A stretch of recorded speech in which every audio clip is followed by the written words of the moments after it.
actually animated this bouncing globe sequence last year for Earth Day, but I never made it into a tutorial, so I'm making it into a tutorial for you now. Today is also Earth Day, and well, at the moment I feel like the Earth is really enjoying us not being out so much. There's far less pollution, and well, nature is thriving and seems pretty happy. So how did I go about this bouncing globe? Well, it was quite a big sculpting job. So when you're animating a bounce, you want to get some squash and stretch, but when you're animating something that has a lot of detail, the best way to do this is to resculpt that thing multiple times in slightly different dimensions. So you want to start by sculpting your thing in the correct dimensions, in our case here, the globe. And then you want to do two versions that are a bit squashed, so a bit flatter, and two versions that are a bit stretched, a bit thinner and taller. And you'll end up with 5 different shapes.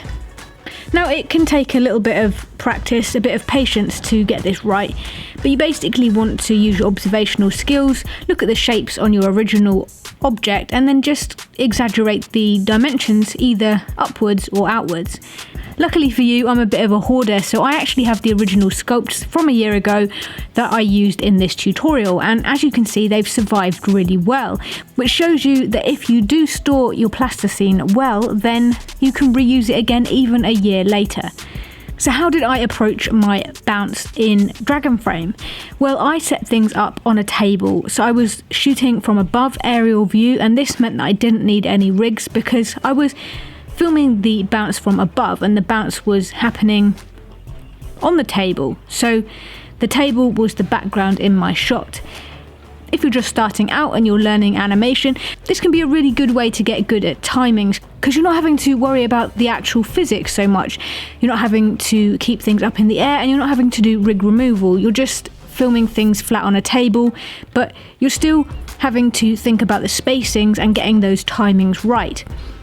And so in Dragon Frame, like I often do, I use the drawing tools to add some guide layers. This was to make sure that my bounce kept moving upwards in the same plane of motion. I put a guide either side of my globe object to make sure that it followed a straight path upwards. And then in every bounce, when it reached its top point, I just changed it out for a tree.